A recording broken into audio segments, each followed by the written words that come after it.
Ahora sí, exacto, ahora sí. Perfecto. Bueno, buenas tardes a todos y a todas, ¿no? Vamos hoy a... Hoy para mí es un placer presentar a la conferenciante porque somos amigos y hemos trabajado juntos, seguimos trabajando juntos y tenemos una relación muy especial de amistad, de trabajo, de investigación y de gustos, ¿no? Es la profesora Yael Gilad. Ella es historiadora del arte, investigadora y profesora de arte y cultura visual y fue la responsable del programa de humanidades y arte multidisciplinar en Oranim Academic College, que está en Tibón, en Galilea, al norte de Israel, donde ella vive.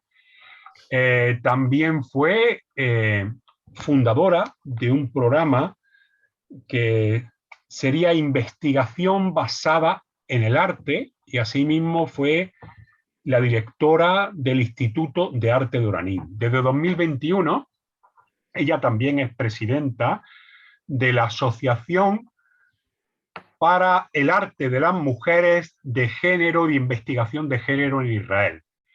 Es una activa muy activa en lo que sería ser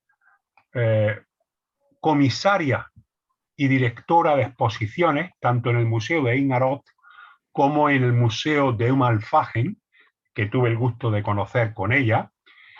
Y de hecho, una buena parte de esas exposiciones y de esos trabajos, tanto de los alumnos como de los artistas israelíes, ya sean judíos, laicos, religiosos, árabes musulmanos, árabes cristianos, beduinos o drusos, han salido fuera mostrando otra cara de Israel. Incluso en la propia Granada tuvimos una exposición con los trabajos de estos alumnos.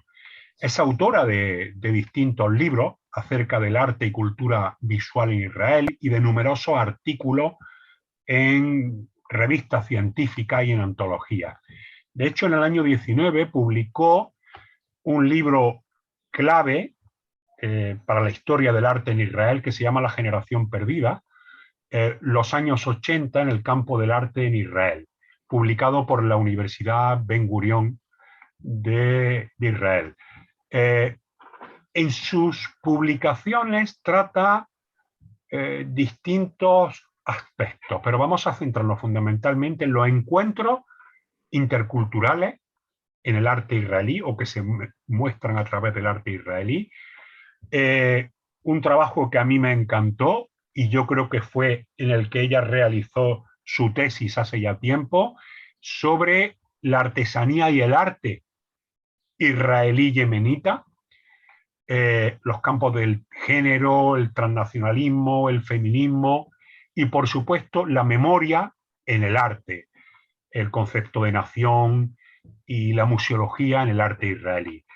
Debo decir que, lo ha reflejado ella, los dos somos coautores de diversos trabajos acerca de el paisaje lingüístico, es decir, cómo a través del espacio público, en el caso de Granada, que es lo que hemos trabajado, se transmite la historia y la memoria. Y es también miembro del Consejo Asesor de la revista Darón y copresidenta de un grupo de investigación que se llama Darón Interdisciplinary Research Group for Jewish Studies in the Context of the Mediterranean Culture en Oranim Academic College. Como podéis ver, es un currículum amplio que solamente he detallado en algunas de sus aspectos. Ella hoy, ¿de qué nos va a hablar?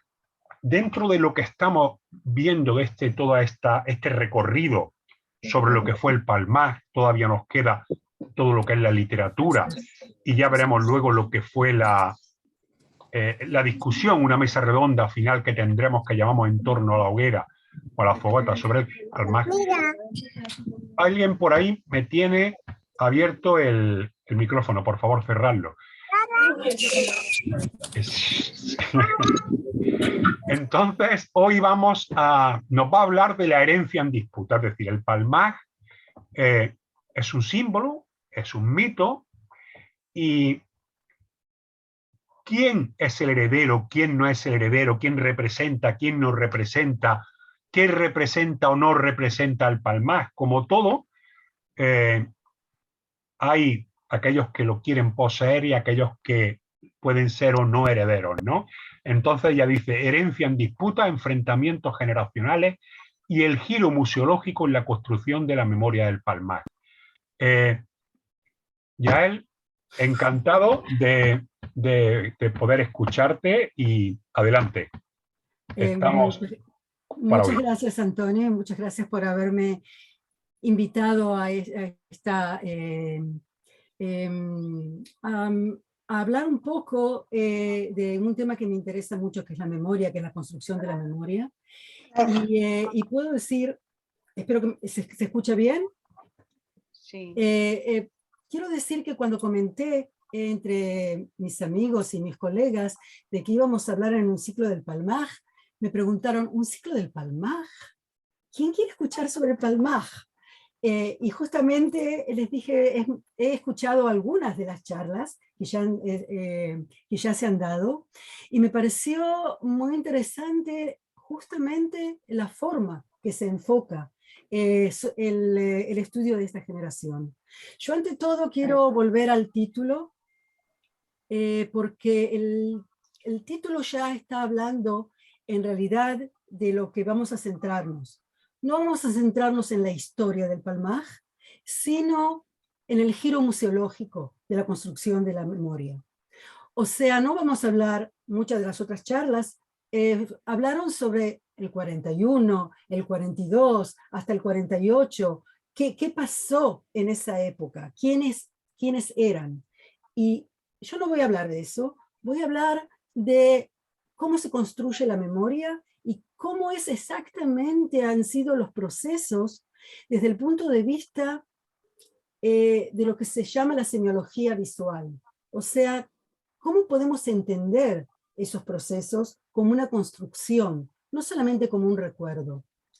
Y hablando de recuerdo, yo quiero dedicar esta charla a recordar al profesor Eudanini, que fue también en su juventud uno de los miembros del palmaj, y hoy, exactamente hoy, son 2 años de su fallecimiento, y justamente por la forma como historiador que hablaba de la construcción de la memoria, pienso que fue grande también la influencia de él sobre mí, porque fue también el conductor de mi tesis de doctorado, y tuve muchas veces que arrastrarlo a que venga conmigo a los museos del palmaj, porque tenía una gran oposición a la forma de que se había construido esa memoria. Y solamente en los últimos años, justamente alrededor de lo que fue la memoria del Shara Gai y de la forma que tuvieron que enfrentarse con la memoria que se quería construir sobre el Shara Gai, es que él empezó a tomar un poco de actividad con respecto a la museología del palmaj. Ante todo quiero mostrar, para que no quede al final, cuáles son las fuentes con las que yo me fui preparando para esta charla, y podemos ver de que la mayoría están sobre cuestiones de cultura y patrimonio. Museos, por ejemplo, Avner Ben Amos, que es un educador, y toda la parte de cómo se entiende la relación entre la formación, la identidad nacional, la construcción de una memoria, y y cómo se lleva todo eso a cabo, y cuáles son en realidad la forma que esto influencia a largo plazo. En qué tipo de identidad a través de la construcción de la memoria se va formando para las generaciones que van a venir. No solamente el recuerdo de lo que pasó, sino cómo ese recuerdo forma las generaciones a venir. Uno de los muy interesantes libros que estuve viendo es uno que ya lo había visto antes, que es un libro que se ocupa de los que habían sido los veteranos del Palmaj y pregunta cómo envejece un veterano del Palmaj que desde el punto de vista identitario quiere ser joven, fuerte, masculino para toda la vida. Y uno de los libros que más ha influido en la forma en que yo veo la construcción de la memoria del Palmaj a través de la construcción de los museos, es justamente uno de los últimos libros de Haim Guri, que se llama Eival. Es este libro, y vamos a hablar también de él. Es un libro de poesía, que es un libro en el que él habla del arrepentimiento. Y justamente cuando llegan a los 80 y a los 90 años, los veteranos del Palmaj miran hacia atrás y quieren realmente construir una memoria, no solamente en la forma que manipulearon distintos sectores, cada uno por su interés, esa memoria. Y a veces tienen que oponerse a la propia memoria que se había forjado. Justamente vamos a ir yendo paso por paso y viendo que estos libros que estoy mostrando acá, Tashaj, 1948, de Yoram Kaniuk, salió en el 2008, perdón, en el 2010. El libro que es Los Tzabarim, los sabras nunca van a envejecer, salió en el 2008. Y Eival salió en el 2010. O sea, en estos últimos 10 años, 12 años, ha habido un cambio, un enfoque distinto. Y esos enfoques son memorias, no historias. Que hay una diferencia muy grande entre la crónica histórica y el escribir, la escritura de un memoir, de los recuerdos, de las memorias. Yael, disculpa, ¿estás pasando las diapositivas? No. ¿Sí? Que no estás pasando las diapositivas porque no vemos nada más que la primera todavía. Esperen, vamos a ver. ¿Y ahora? Es que me estaba dando cuenta. ¿La voy a volver a colocar? No hay Sí, ningún problema. Porque estaba hablando, estaba viendo las... No hay ningún problema. Voy a volver. Y aparecía nada más que la primera. Voy a volver. Sí. ¿Y ahora? Ahora estamos estamos en la tercera. ¿Vale? Mira a ver si se podemos... Pasa una a otra. ¿Y porque ahora? creo que Yehuda Nini... No, estamos en la tercera fijo. Bueno, no sé. Bibliografía. Ahora sí. Ahora hemos pasado a los libros. Correcto. Ya estamos en la quinta. Ok, pero hay un problema entonces, un segundito, porque prefiero que realmente pase bien. Claro. Un segundo. ¿Y ahora? Ahora estamos en la quinta. ¿Y ahora también? Sí. ¿Ahora pasa bien? No. ¿No? Bueno, entonces lo voy a pasar en la forma, lo voy a pasar así, un segundito. Perfecto, pásalo así, sí. Así, bueno. Ahora, genial, ahora. Bueno, entonces lo que yo estaba mostrando antes eran los libros que habían salido en la década del 2010.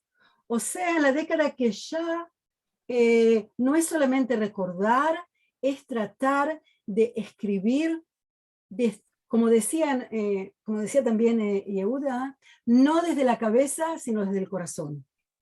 Y entonces el tipo de escritura es un poco distinta. Pero cuando uno habla de la construcción de la memoria, se hace varias preguntas. La primera pregunta es, ¿cuándo comienza la construcción de la memoria? Pierre Nora dijo de que la construcción de la memoria se comienza cuando se empieza a olvidar, cuando ya no existe la forma espontánea de recordar. Entonces hay que construir la memoria para forjar el futuro. ¿Por qué? No solamente porque nos olvidamos, sino porque queremos también que quede algo para conmemorar. ¿Por quién es la construcción de la memoria? ¿Por quien pasó determinadas cosas o por quien vive un presente y quiere a través de la memoria formar un futuro? ¿Para quiénes? ¿Para los que pasaron esos sucesos? ¿O es para los que van a venir? ¿O es para el presente? Michel Foucault también, el sociólogo y filósofo, hablaba de que en realidad la historia es no la historia del pasado, es la historia del presente, porque uno construye la memoria desde el presente. ¿Dónde se construye la memoria? ¿En el lugar que ocurrieron los acontecimientos? ¿O en el lugar que puede llegar la mayoría de la gente? Y se crea un sitio de memoria artificial, donde no ocurrieron los mismos acontecimientos que queremos recordar o que queremos esa memoria forjar. ¿Quiénes son los agentes de la memoria? O sea, ¿quién lo hace? ¿La generación que pasó esos sucesos? ¿Agentes estatales? ¿Quién? ¿Quiénes son los agentes? ¿Qué tipo de agencia es? ¿Es educacional? ¿Es de entretenimiento? ¿Es de los que están encargados de turismo? ¿Qué tipo de agencia es? La agencia que forja la memoria. Y lo más importante, que es de lo que yo me voy a ocupar como historiadora del arte y como investigadora de cultura visual, es qué estrategias se usan para construir la memoria. ¿Con qué medios se hace? Con medios que nos recuerdan objetos, que traemos objetos que fueron usados en los distintos periodos, que están relacionados con los sucesos que queremos recordar, con medios de comunicación actuales, como digitales, o animación, películas, teatro. ¿Qué tipo de símbolos? ¿Cómo se usan los símbolos de una época que queremos recordar y que queremos crear la memoria sobre ella? Y cómo eso se funde con los símbolos que hoy son, tienen relevancia. O sea, ¿cuál es el significado que va a tener esa memoria construida? ¿Y quién forma el significado? ¿El agente? ¿El espectador? ¿Tratamos de que haya una interacción o queremos una memoria muy coercitiva y muy fija? ¿O queremos una memoria que sea dinámica, que pueda recibir otras memorias y cuando las va recibiendo se va construyendo como proceso de construcción de la memoria? Por lo tanto, cuando estamos hablando de una herencia en disputa, entendemos de que la memoria del Palmaj no es una memoria que no está en disputa.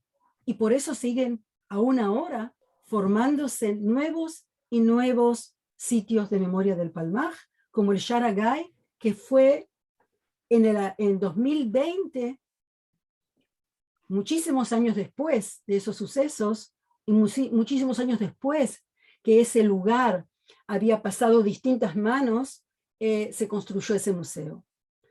Yo sí quiero hablar de los enfrentamientos generacionales porque así podemos volver a quién, cuándo, dónde, para quién y por qué.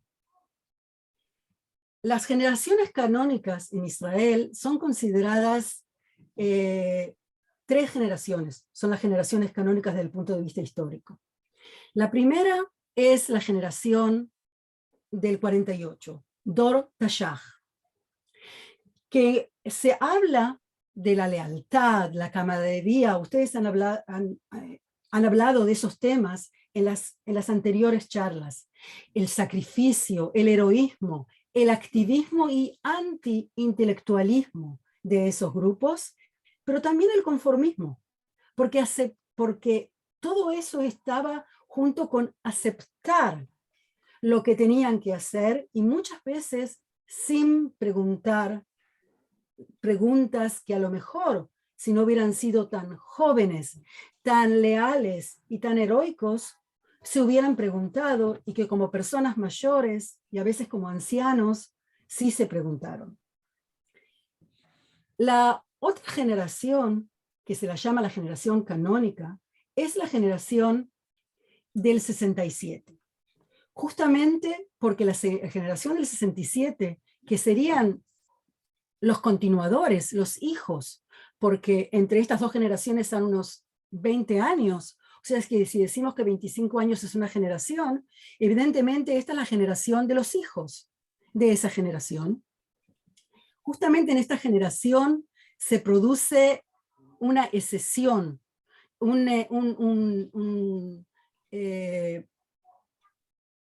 cambio tan grande generacional, y justamente por eso hablamos que en esta generación, con respecto a la generación del 48, hay también tramas desilvanes, traumas intergeneracionales muy grandes. Ante todo podemos decir de que podemos hablar de dos generaciones en la generación del 67, y esto es muy importante con respecto a la construcción de la memoria del Palmaj. Porque los sectores religiosos sionistas o religiosos nacionalistas ven en el año 67 y en la Guerra de los 6 Días el primer paso hacia la redención y transforman a su generación en una generación de activismo fundamentalista y se consideran ellos los herederos del etos sionista realizador y militarista. Si los vemos, podemos ver desde el punto de vista de la ropa, desde el punto de vista, visual. ¿Cómo se ven? O sea, cuando pensamos en sectores religiosos, muchas veces pensamos en los sectores ortodoxos, pero este sector del sionismo nacionalista se ve muy parecido a cómo vestían, cómo hablaban, cómo se relacionan con la tierra, cómo se relacionan con la colonización, incluso con los famosos viajes y con las famosas aventuras que el Palmaj había realizado antes de la guerra para conocer el país por las piernas y por el paseo. Los vemos acá cuando llegan después del 67, vemos que muchos de ellos, como Hanan Porat, habían sido soldados en servicio completo. Y vemos cómo muchos de ellos quieren inmediatamente volver a donde habían estado sus padres. Por ejemplo, Hanan Porat era hijo de Gush Etzion, el mismo lugar que tuvo que ser evacuado porque no pudo llegar, porque estaba sitiado y tuvo que ser evacuado después de muchísimas pérdidas, de muchas muertes, de muchos asesinatos. O sea que lo primero que ellos exigen es volver y fundar nuevamente el Gush Etzion. Muchos de ellos, esa generación, hablamos de la yeshiva del Merkaz Rav, que son los kukistas, del Rav Kook, que había sido el aliado histórico del Mapai, y el hijo, Tzvi Yehuda Kook, que ve la redención y que es imposible considerar a cualquier trozo de la tierra de Israel no parte de la redención y que la guerra de los 6 días es un acto eloquí, un acto de Dios, no un acto que soldados llevaron adelante, sino que Dios los llevó a los soldados a eso. Junto a ellos están los Bnei Akiva, que pasan una transformación en esa época. ¿Se me escucha? Perdón, ¿se me escucha? Sí. Ah, perfecto. Junto a ellos están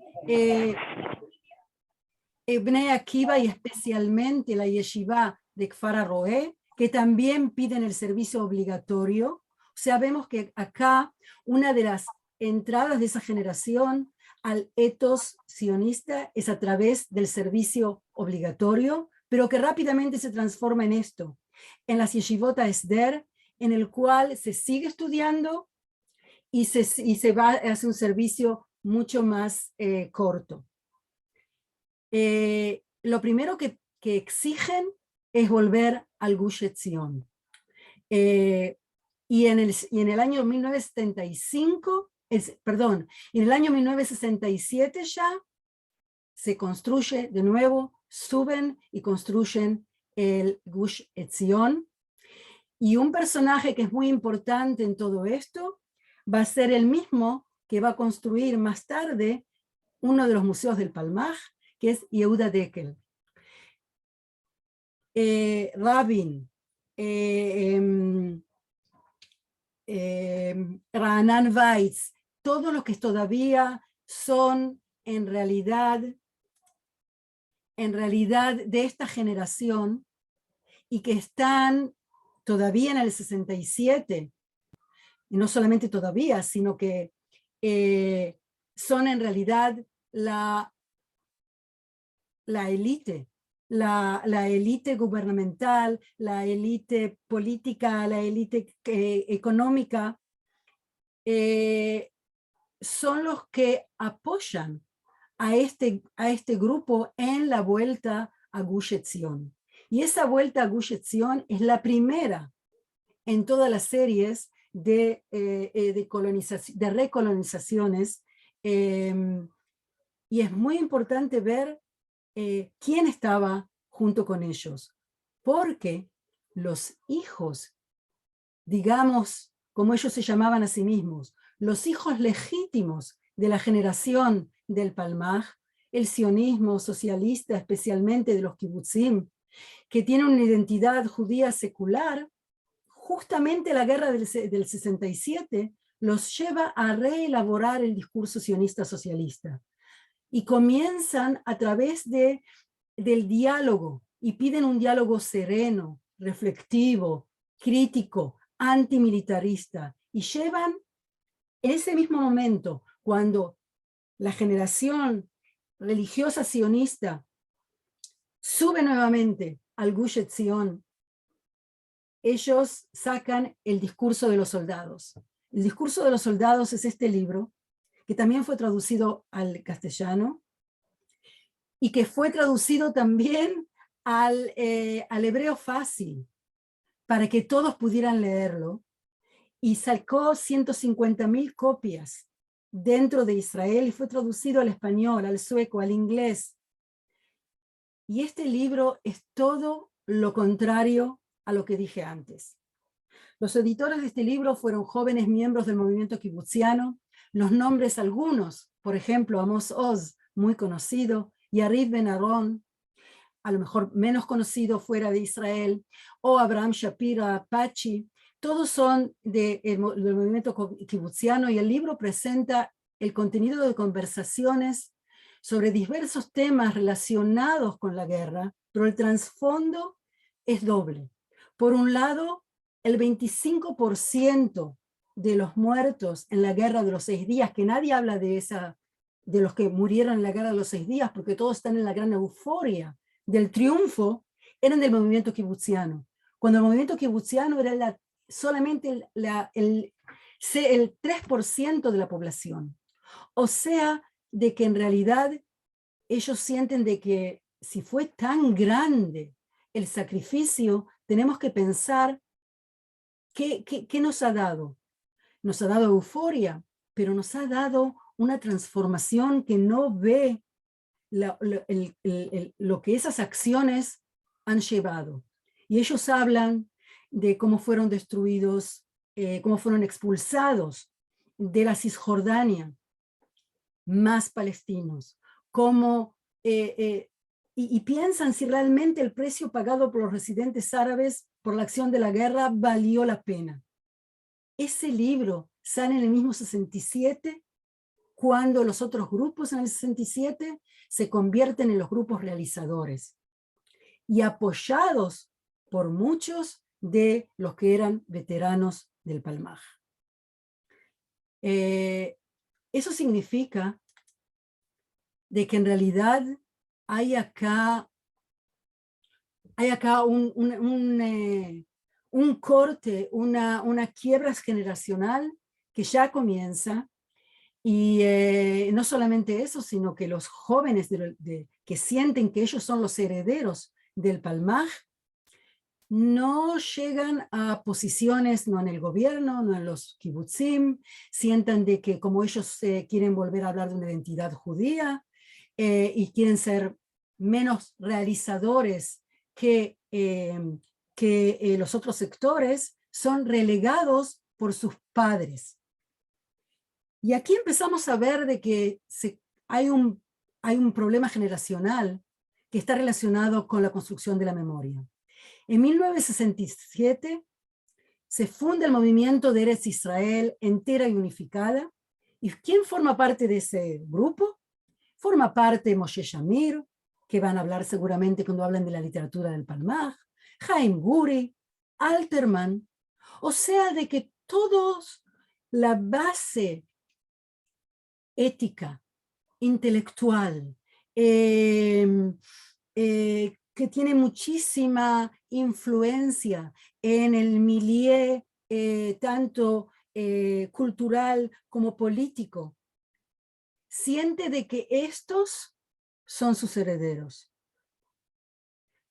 y que los grupos que teóricamente habrían sido los continuadores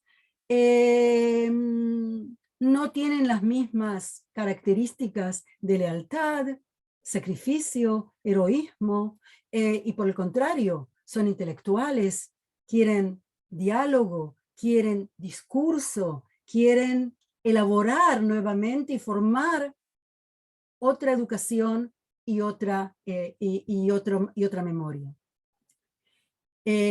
Aún más, no solamente en el 67, sino que más adelante, este mismo grupo apoya, y también la élite política apoya y se identifica con los asentamientos en la Cisjordania. Como Sebastia y Hebrón, que vamos a verlo enseguida.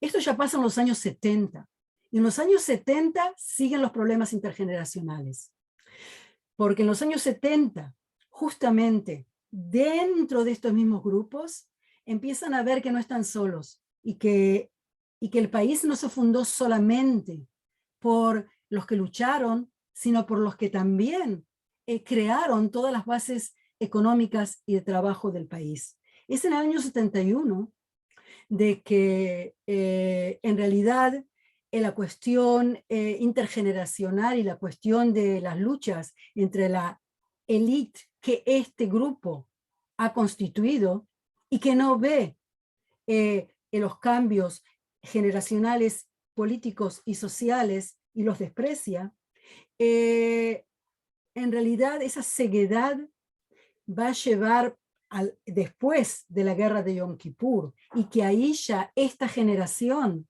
tiene que contestarle a esta generación y decirle: no hemos visto muchas cosas. Y en el 77, el triunfo del Likud lleva totalmente a los dos grupos en forma muy clave. Al Gush Emunim, que ya se forma en el 74, inmediatamente después de la guerra.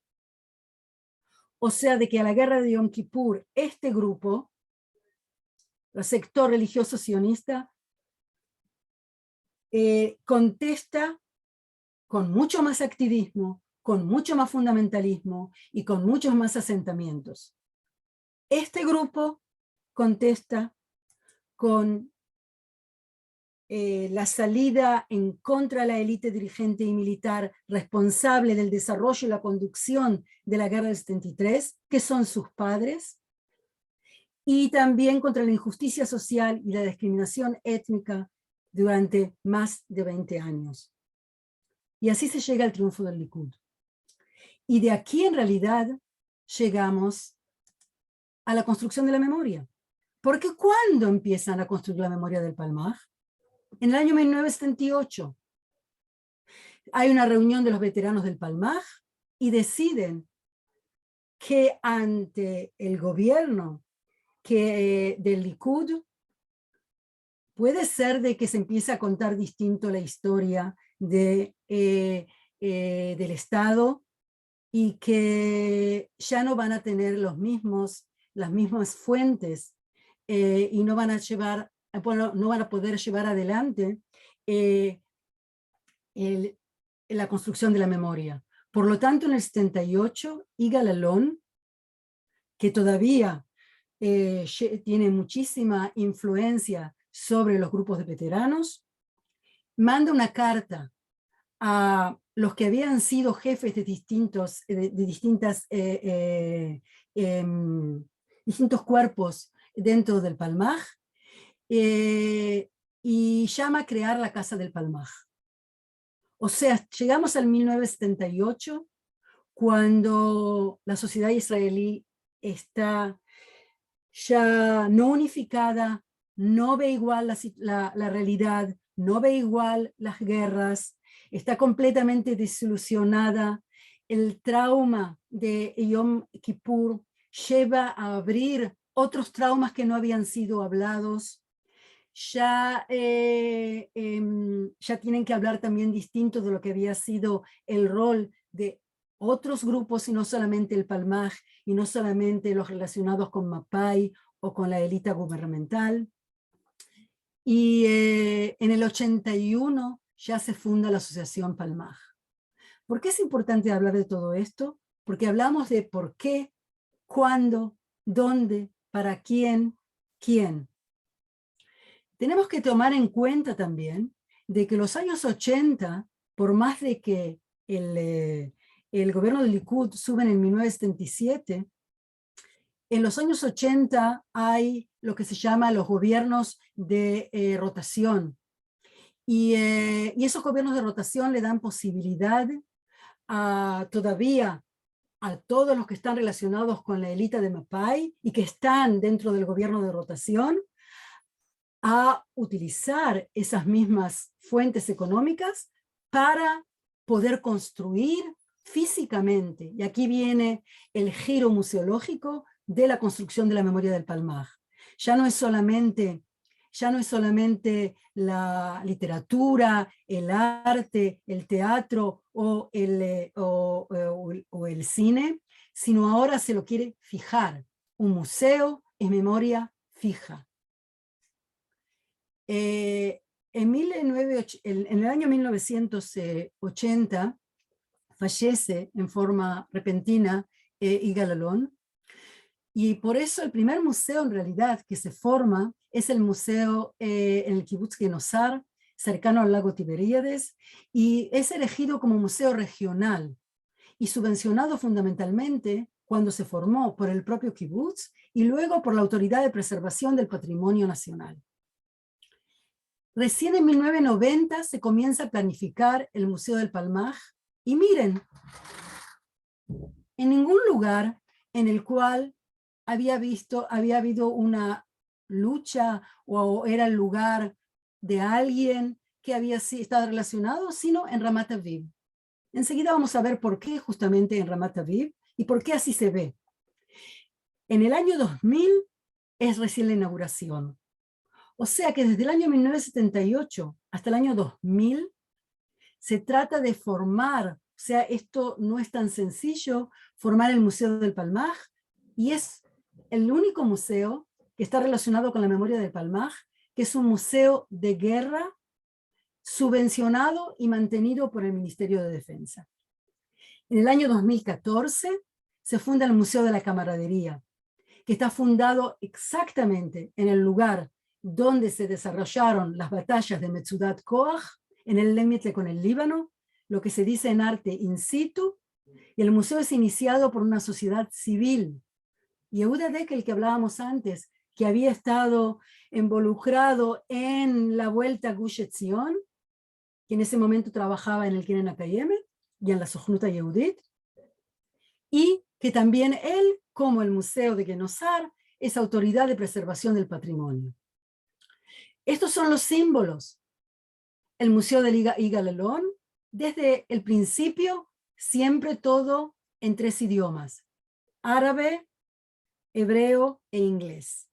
Y el alón, el roble, es el símbolo.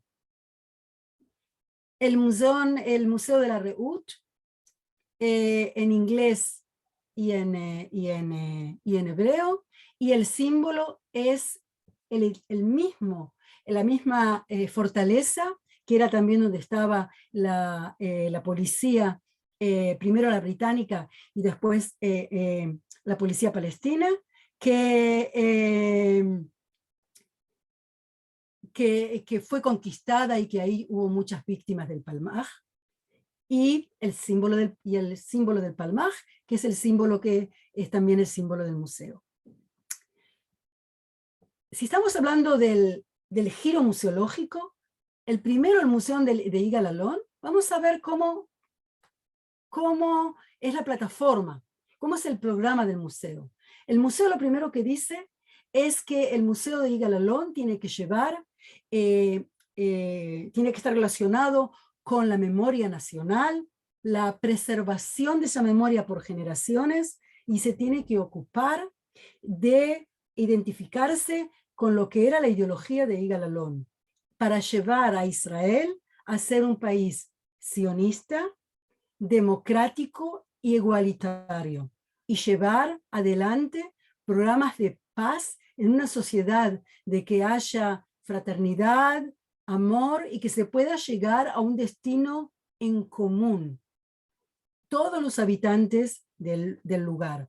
Por lo tanto, lo que vamos a ver, si entramos a ver del Museo de Yigal Allon, y también si lo visitamos, y si vamos a los programas, y también al sitio, a su sitio virtual, lo primero que vemos es soñar y construir una sociedad modelo. Y vamos a ver que habla de la concepción de Yigal Allon, de educación y de construir un medio público que pueda construirse en él una memoria nacional. Si vamos viendo qué tipo de simbología visual se usa la simbología de construir juntos, manos distintas, y por supuesto dentro de la Galilea. Podemos ver la cantidad de jóvenes que forman parte de los distintos programas. Podemos ver de que hay muchísimo hincapié en lo que se dice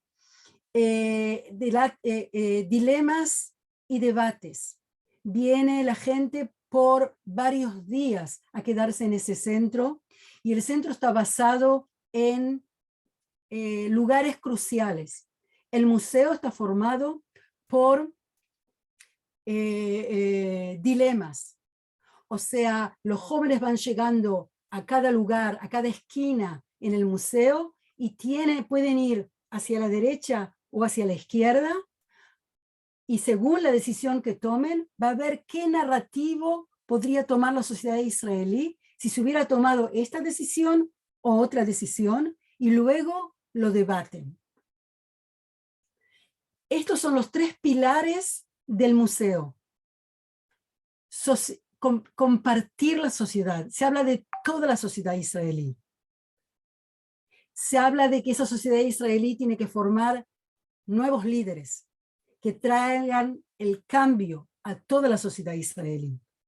Se habla de un sionismo igualitario, de justicia y equidad, y de responsabilidad por todos y por la minoría árabe. Eso es el museo y la herencia de Yigal Allon como Palmajnik. Si vemos cómo está el museo, vemos de que por supuesto hay fotos de la época, hay muchos mapas antiguos, podemos ver de que el museo físicamente trata de, también es un museo donde está la barca, la que se considera que es la barca de Jesús, y trata de llevar adelante muchísimas actividades que son actividades interculturales. En el año 1990 se forma el Museo del Palmaj, se forma la Asociación del Palmaj, y se forma como un acuerdo entre el Ministerio de Defensa y la Asociación Palmaj. No es una sociedad civil y el Ministerio de Defensa está relacionado. En el año 1984 hasta 1990, en esos gobiernos de rotación, durante todos esos años, Yitzhak Rabin es el ministro de Defensa. O sea que aunque el poder pasa al Likud, en esos años sigue el mismo núcleo que está muy interesado en formar una determinada memoria del Palmaj, sigue muy cercano digamos, siga muy cercano a las fuentes que pueden financiar, y no solamente financiar, pueden dar la posibilidad de que el museo se construya en Tel Aviv, al lado del museo Haaretz, muy cerca de la universidad, muy cerca de todas las vías de comunicación que son de la metrópoli. En 1992, Mapai vuelve al poder. Son pocos años, sabemos, y sabemos también cómo terminó ese gobierno, triste trágicamente, pero ahí es donde se firman los acuerdos económicos para construir el Museo del Palmaj. El Museo del Palmaj cuesta $10 millones, 6 millones los da el Estado, y el resto donaciones de la Municipalidad de Tel Aviv, que también el dirigente es Mapai, y también del Palmaj, y del fondo judío, de lo que se llama el Jewish National Fund. Todas estas cosas son importantes, porque significa desde dónde y qué tipo de memoria. O sea, de que cuando comienza el grupo del Palmaj a tratar de elaborar su memoria, es un grupo civil, que en el 77 se ve afectado por todos los cambios generacionales y piensa de que ellos tienen que construir esa memoria y garantizar que sea leal a la forma que ellos la quieren construir. Pero ahora, desde esa memoria que comienza con un grupo, se pasa a ser memoria estatal. Y por lo tanto, cuando estamos construyendo en este lugar que había pertenecido al Ministerio de Defensa, estamos construyendo memoria militar. Y memoria que es una memoria que habla de un grupo militar y paramilitar que fue desmantelado por el propio IDF, por el propio Tzahal, y ahora es consagrado. Consagrado a través de la construcción de este edificio, que es construido por uno de los principales arquitectos de esa generación, Tzvi Hecker.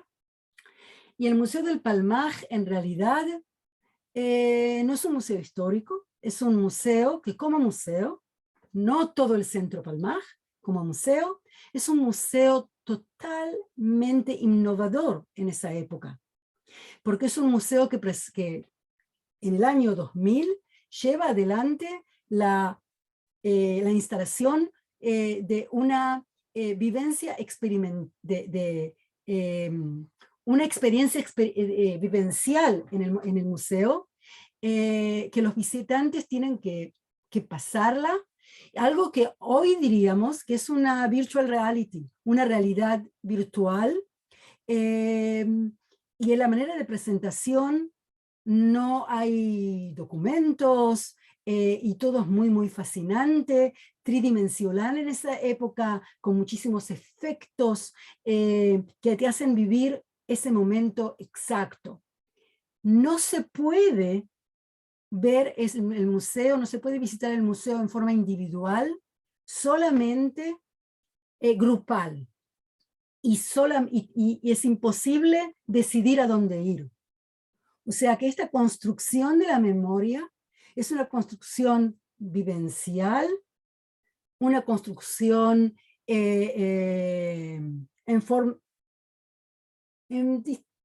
se puede decir de que no permite una libre experiencia.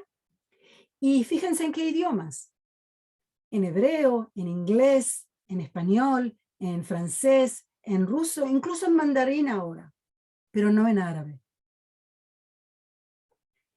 El tour son 90 minutos y en realidad esa es la parte del museo, pero la Casa del Palmaj es mucho más grande. La Casa del Palmaj tiene distintos componentes. El museo, la galería de fotos, el archivo, la biblioteca, pero todo eso no está inmediatamente, no es lo que van a visitar normalmente, y por supuesto el ámbito de conmemoración.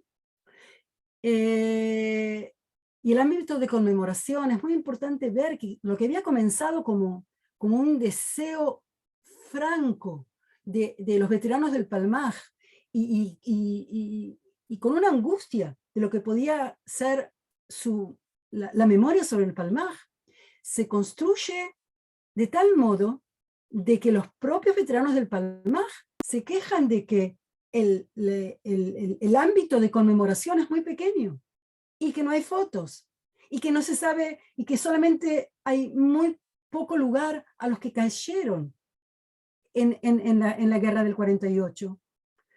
Y por eso es de que van a después construir y realizar otro tipo, tratar de dar más lugar a la parte de conmemoración. El Museo del Palmaj. Si uno entra a ver el Museo del Palmaj, lo que va a ver es realmente ese tour virtual, que después vamos a verlo. Esta es el cuarto, o el ámbito de conmemoración. Vemos acá cada uno de los cada una de los, ¿cómo se dice? Megirote, cada uno de los cajones, y podemos ver que realmente la mayoría de los que visitan son soldados, que es parte de la educación que reciben los soldados dentro de su servicio. La parte histórica, que es muy, muy grande, por supuesto, generalmente es llevada a cargo solamente por los historiadores y no por los visitantes. El archivo es muy, muy amplio, pero justamente también hay que reservar especialmente para entrar y formar parte y para estudiar del archivo. Esto es parte de lo que es el tour. Se entra y realmente se va entrando en lugares totalmente oscuros, se vuelve a los años 40, a Tel Aviv. Nos hablan de cómo enrolarnos al Palmaj, en base a un libro y una película de uno de los veteranos de Pucho, de Israel Wissler. Se arma una película en la que ya hay intérpretes y protagonistas, no hay historia. Esto no es historia.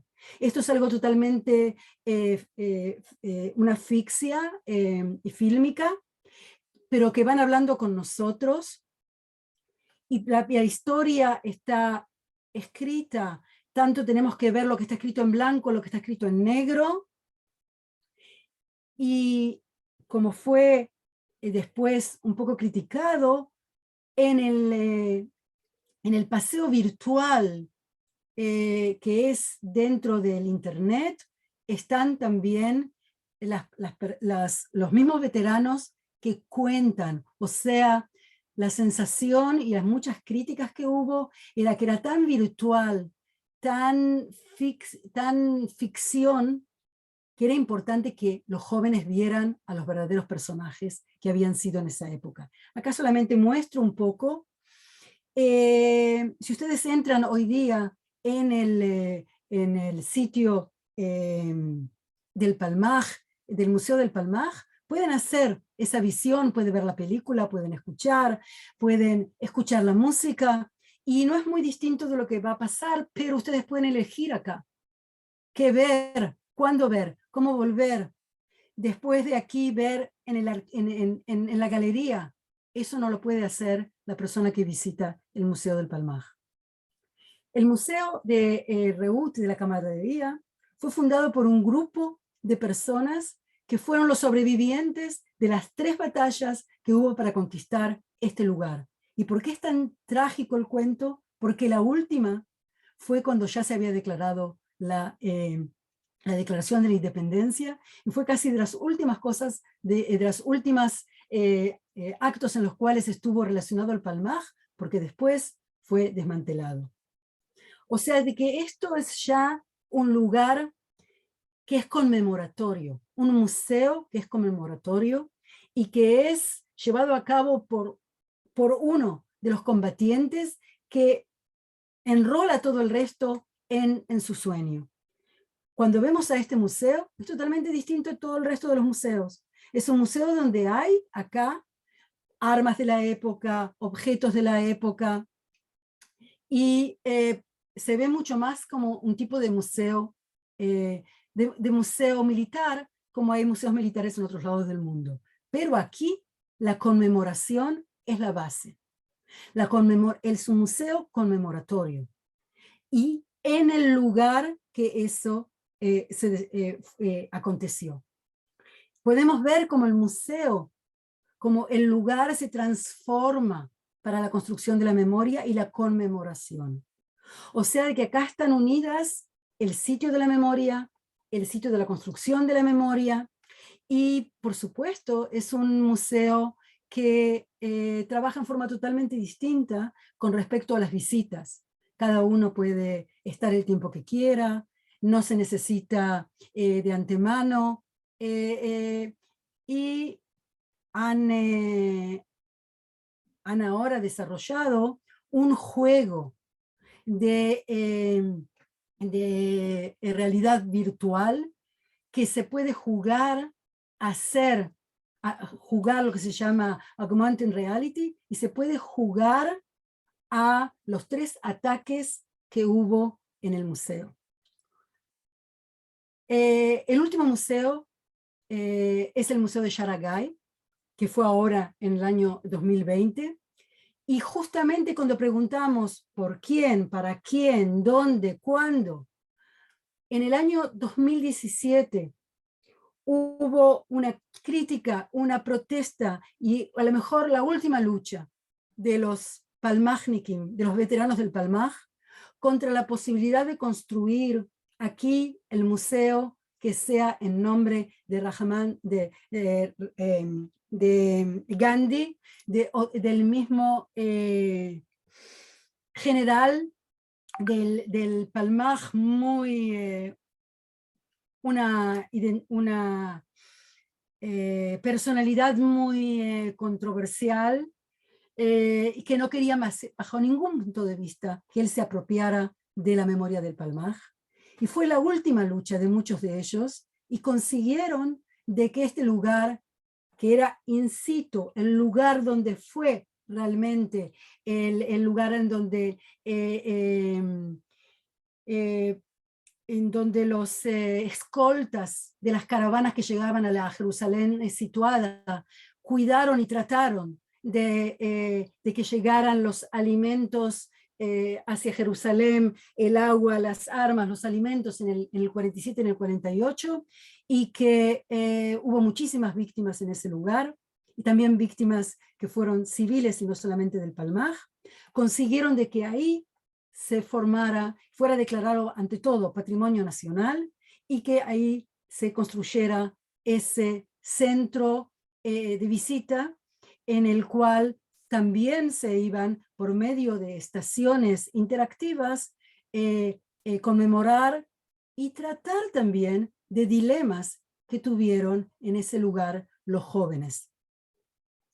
Este museo, que como ustedes pueden ver, es en el mismo lugar y que era un han todavía de la época otomana,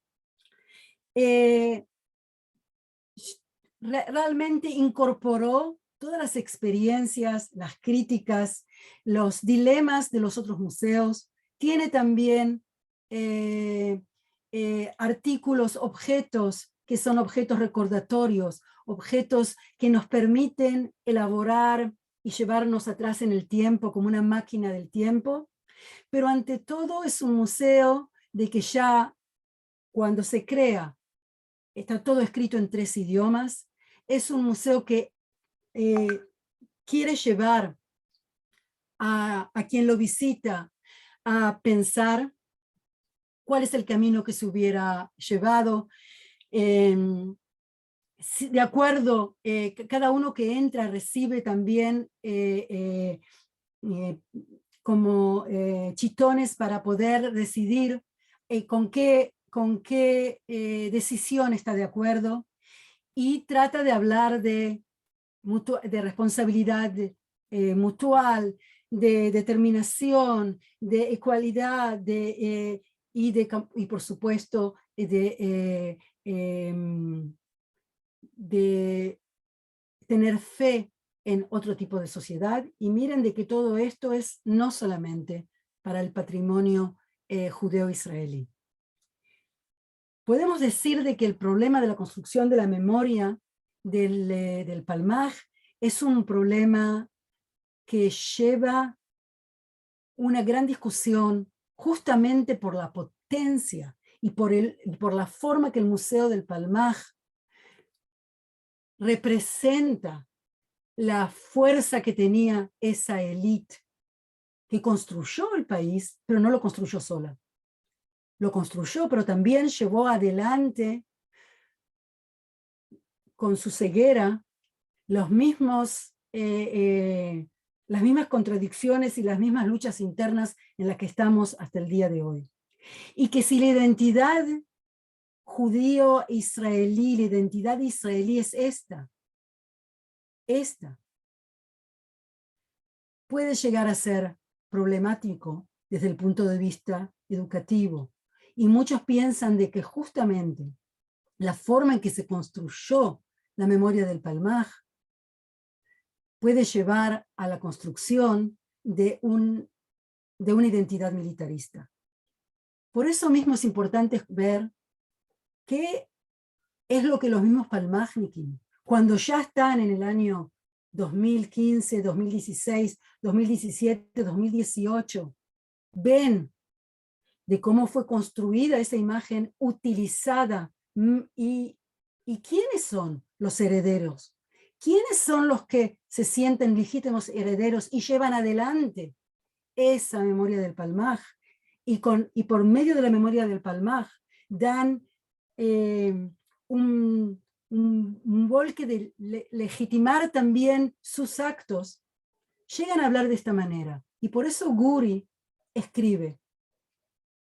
Uno de los poemas de Guri en este libro dice así: y la alternativa que nos arañaba la cara nos continuó siguiendo e insistiendo que todo podría haber sido diferente en esa montaña, Eival es la montaña del insulto. Si tan solo hubiéramos escuchado su voz. ¿Qué voz? La voz de Eival, la voz de que todo lo que uno hace tiene también una bendición, pero también una maldición. Y que si no se escuchan las dos voces y se habla solamente de la bendición que nuestros actos han traído, podemos llevarnos a nosotros mismos la maldición. Y él dice también esto: según él, la historia está llena de leyes gramaticales condicionales. Dice Guri, el arrepentimiento es por lo tanto un motivo central en el libro. Como lema, antes de uno de los poemas, Guri eligió poner una frase de boca de su madre, Gila Guri.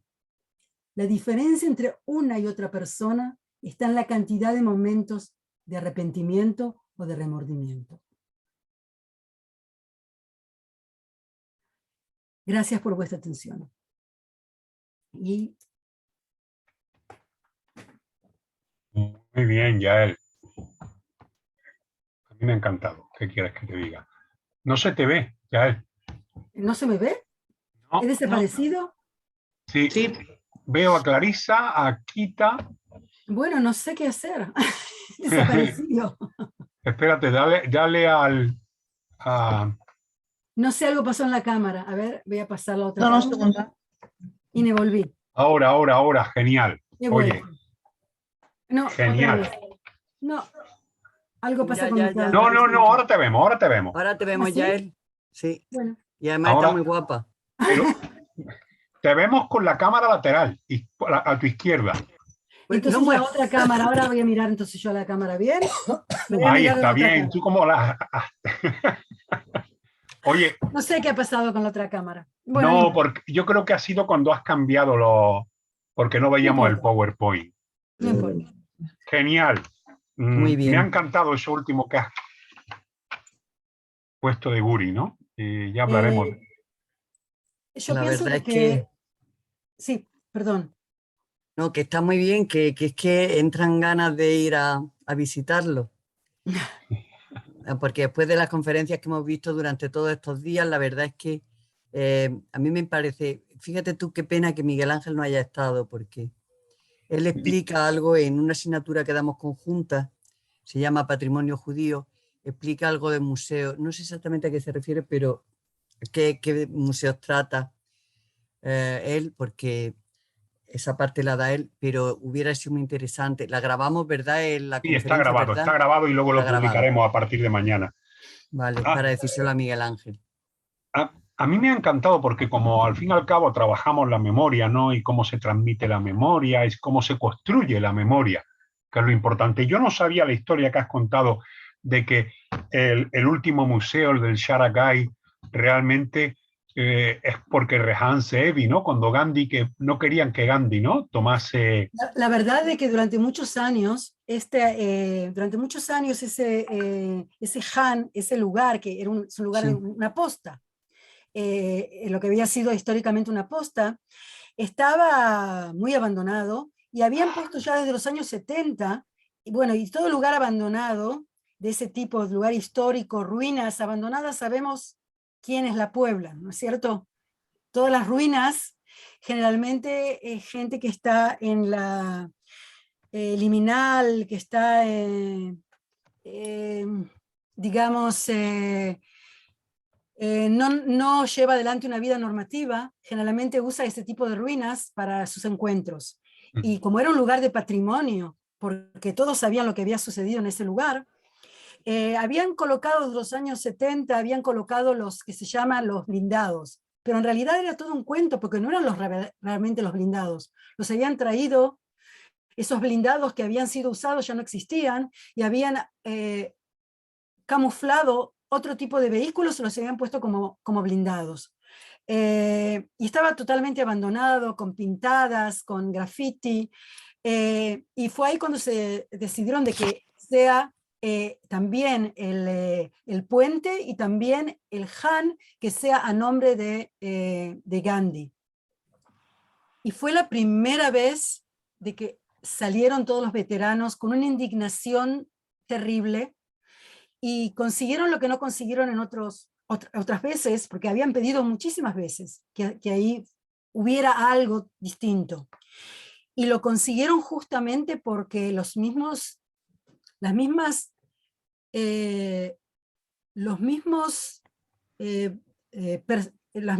identidades icónicas culturales, como Guri, que ya habían hablado totalmente distinto, que ya se habían arrepentido que habían estado por la Israel unificada, se habían arrepentido que habían apoyado a los asentamientos en la Cisjordania.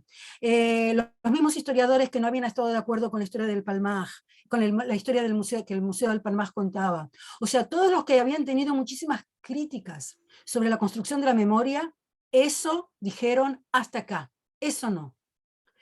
Y verlos a todos, Guri fue a manifestaciones cuando tenían que tenerlo, porque no podía ya estar parado. Fue una cosa muy, muy emocionante, y cuando vieron que esa vez, que no lo iban a dejar pasar, decidieron hacerlo totalmente distinto. O sea, no museo de guerra, sino museo con dilemas, museo de que ya lleva todas las mismas preguntas que esa generación y parte de ellas, que eran muy críticos con respecto a los otros museos, llevaban. Por lo tanto, en este museo hay muchos testimonios dados ya en esa época, en el año 2017. No solamente eso, sino que hay muchas interpretaciones de esos testimonios por animaciones gráficas. Hay la posibilidad de diálogo, de debate y de tratar de ver cómo uno se ubica frente a esa memoria. Y se habla del lugar en una espeklaria mucho más grande. Se habla del lugar cuando había sido en la época otomana. Se habla de por qué las aldeas árabes estaban en contra de esos asentamientos y por qué antes había otro tipo de relación entre las aldeas y por qué eso pasó en el 36 y cuál era el rol del mandato.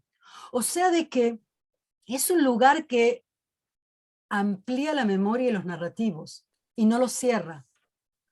Y en este momento se puede decir que la lucha sobre la memoria, no solamente del Palmaj, es mucho más amplia. Todos los lugares, en realidad, los sitios patrimoniales judeo-israelí están protegidos y los árabes dentro de Israel no están protegidos. Por lo tanto, la disputa por la memoria es una disputa que día a día se desarrolla. Y este Teján es el único que da la posibilidad de que se desarrolle en ese lugar una memoria un poco más inclusiva de lo que hasta ahora ha sido la construcción de la memoria en el espacio público en Israel. ¿Tenéis alguna aportación? ¿Alguien quiere preguntar? ¿No? Bueno, yo por lo pronto lo que veo es, no conocía el Yigal Allon Center, pero me da la sensación como que hay en esa lucha por hacer lugares de memoria, ¿verdad? Leemos a Norá, que tanto nos gusta. Sí. Pues cada uno tiene una parte. Si el Museo del Palmaj, el Beit HaPalmaj, está claro que es el sitio oficial, es el archivo, es...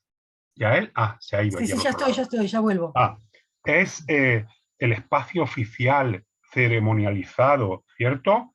Archivo militar oficial. Es la memoria oficial. Pero me resulta curioso que junto a esa memoria oficial, que depende de defensa, que es el Palmaj militar, nos encontramos con este último, el del Sharagai. Yo creí que había desaparecido ya la casita esa que está a la derecha del camino, ¿no? Existe todavía, ¿no? Exacto. Pero luego me resultan muy curiosos los otros dos espacios que han nombrado. El Museo de Areut, ¿no? El del compañero, de los compañeros. La camaradería, sí. El de la camaradería. Que claramente es un museo homenaje hacia aquellos que lucharon y desaparecieron. Ese museo, hay que tomar en cuenta que que ese lugar es un lugar clave. Está en el límite y fue 3 veces trataron de conquistarlo. Y Claro. cada vez había más muertos y el museo pregunta ¿por qué? ¿Por qué Ajá. se hizo eso? O sea, en ese museo se cuestiona el sacrificio, porque se considera de que la segunda vez no debían haberlo hecho. Murieron 28 y en general murieron 32, y cuestionan la orden. Es un museo que cuestiona la orden. Interesante. Y luego el Alón, que por lo que veo, más que un museo en sí, es un centro con un carácter ideológico, ¿no? Es un centro educativo. Pero en Educativo. realidad todos los museos son educativos. Sí, todos. Pero el que más carga ideológica veo, ¿no? Sí, porque también tenemos que tomar, por eso cuando preguntamos quién, por qué y para qué, Yigal Allon no llegó a los mismos cargos que llegaron otros, porque era digamos, de la rama más de izquierda, Claro.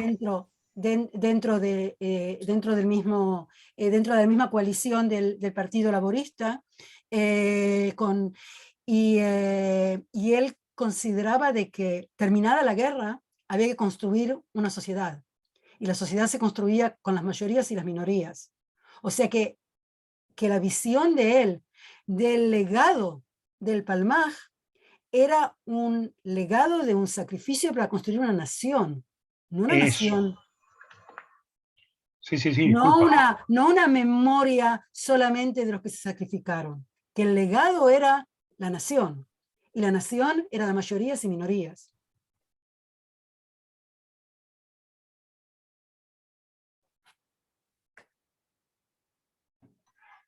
¿Alguien más tiene? ¿No queréis intervenir? Bueno, No, pues solo dar las gracias a los dos. a mí me ha encantado. Yo sabía que Y ya él iba a también. darnos una mirada. Nosotros damos una mirada literaria, histórica, y ya él nos iba a llevar a lo que yo conozco que hace, ¿no? Cómo se construye la memoria y desde aquel momento hasta hoy, qué es lo que nos transmite el Palmaj. Y me parece fantástico. Ya él, muchísimas gracias. Bueno, no Muchísimas puedo gracias. volver a Gracias. verlos. Pero no te vayas. Ahora cuando Ya cortemos no te vayas. a alguien acá en los medios virtuales no le ha gustado y me ha borrado. Vale. Pues, No. No sé lo que ha pasado, pero no tengo muchas posibilidades en este momento de... lo único que puedo hacer, sí, para que podamos, es... un segundito. Bueno, yo voy a cortar mientras tanto la grabación, ¿vale? Sí. Por lo tanto voy a poder verte también aquí.